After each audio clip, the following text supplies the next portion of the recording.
putting an end to identity politics. This is the Kevin Jackson Radio Show. Welcome back, everybody. Kevin Jackson here.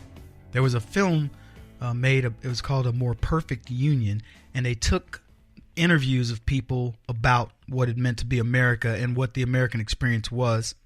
And historian Gordon Wood said this: precisely because we are not a people held together by blood, no one knows who an American is except by what they believe.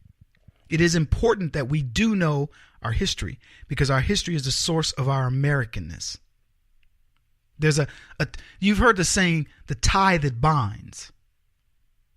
What would it mean if we all had the same bloodline? That would be ridiculous. The beauty of America is we don't have the same bloodline. I would love to get these DNA's profiles and match them up and let people see who they're most related to and kin to, and where their parents and places of origin are. We're getting DNA done in my family just because we're all curious.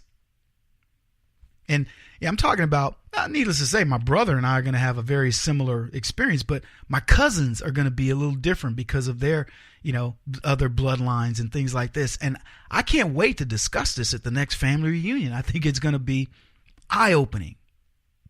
I talked about my family reunion where we learned one of my cousins traces back to our slave roots, the Clasby plantation. And it was fascinating. I'll never forget, we were riveted, as my cousin explained, back to back to back to back, and how far we could go with the pictures. And he goes, we drop off here, but here's what I learned through going through Ancestry.com and blah, blah, blah. It was amazing.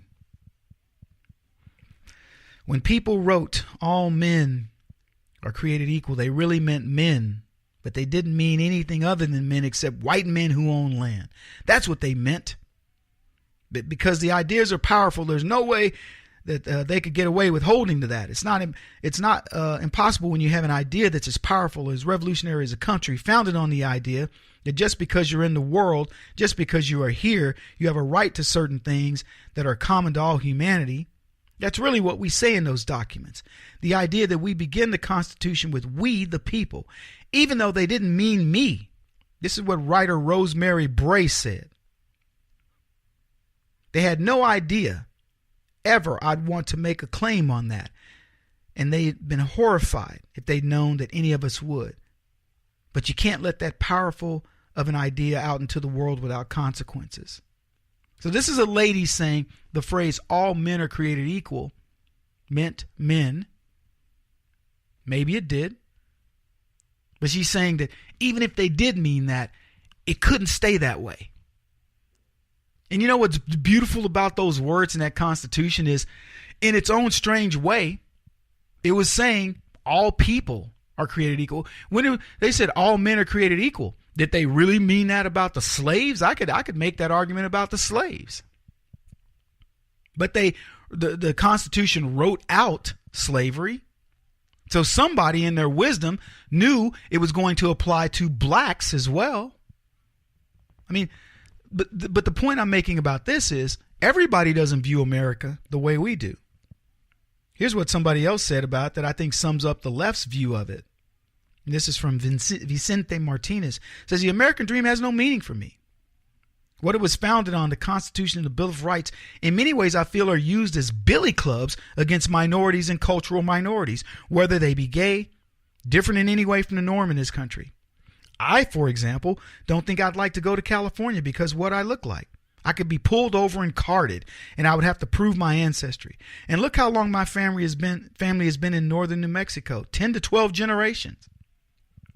So Vicente Martinez doesn't have a problem with America. What he has a problem with is liberalism that has allowed America to bring over so many illegals that Vicente now becomes one of them. It's the same problem I have with blacks. Bad blacks, there's no blurred lines between one black or another. When a cop stops somebody, he has to think of the worst possible situation. If somebody's going to think of a young black man in some sense and they run to thugdom, I get looped in there. Until they understand I'm not about that, I'm having to overcome. Now, It's my cross to bear. I don't have a problem with that.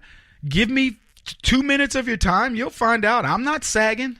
I don't have, crazy teeth in my mouth, and know nothing except rap music or whatever the stereotype is you want. I may fit some of it, but I won't fit most of it. You're going to find out he's a pretty respectful guy that you probably want to hang out with. So we all have our crosses to bear, but it's not America's fault. It's leftism's fault, that's for sure. Because let me tell you, the American spirit doesn't care what color you are, what religion you are, whatever. It just wants you to work hard and leave other people alone. This would be true of Islam. If the Muslims did not blow things up and want to kill us and openly say they want to kill the infidels and commit these jihads, none of us would care. That's just the truth. But we have enough evidence contrary. If the Mexican people, I'm talking about the illegals, the Mexican government, Mexican nationals, if they were to come here legally, then Vicente wouldn't have that problem. Vicente would be a legal guy, and he'd have his driver's license, his passport, and all his other stuff like any other American, and there would be no issue. And I could go on. With feminists, if women don't want to be groped and treated the way Al Franken treated them, they may want to take a look at the women that allowed this to happen. The feminists, the ones that Donald Trump talked about that says, there's a whole group of women out there that'll let you do whatever you want if you're a star. He wasn't lying. Even if he had been saying, I did this, he wouldn't have been lying. But he didn't say that, just to be clear. He said, there's a group of women out there, man, they'll let you grab them by him. They don't care. He didn't. Donald Trump spoke nothing but truth. And you know what makes feminists mad? They know it. He's talking about them. A woman with decorum isn't going to do that. She doesn't care what your status in life is. In fact, it means nothing to her. I was having this discussion with a friend of mine, and he said, Kevin, he said that, why we are lying about this, why do we even front on the idea of what women will allow people to do? He goes, man, I was not even a star when I went to a club, and he goes, it was crazy what women let me. And he's a good looking dude. He goes, well, I'm no star. He was talking about, we were talking about a story where he met an NBA ball player, and the dude is an ugly guy, seriously. And he went up and had a conversation with him. He's like, man, these women throwing themselves at you. And you know what the guy said? He says, I look at them all as, let's just say, female dogs. He says, I have no respect for them. And he says, I know why they come to me, why they're coming up on me, why they come over here and gaggles. And he showed him that big, fat championship ring and the fact that they know him. He says, I know the game. Anyway, I want to go down and talk about why the left doesn't want you to love America. Pro-America, folks, means unity. The left cannot have unity because things go badly. And I want you to think about it. If black people, for example, stop thinking ethnocentrically and begin to love America, then the left would lose everything. And the reason why I was thinking about this is because I was thinking about why is it that these people cannot get to me? I'm talking about even black folks. Kevin, you dished it. I had an exchange with a guy. He said to me, I was a lying piece of crap. I've cleaned it up, and I should be ashamed of myself. It was a note. And, of course, I came back hard at him and called him a coward. So what should I be ashamed of? I live in a country that has allowed me and people who were slaves. I have slave blood in my veins, and I've overcome it all. And it's because of this country. Where could I do better? And went on. And anyway, I don't want to get too much into it, but the point is, I called him a sellout. He's a sellout. He's the coon.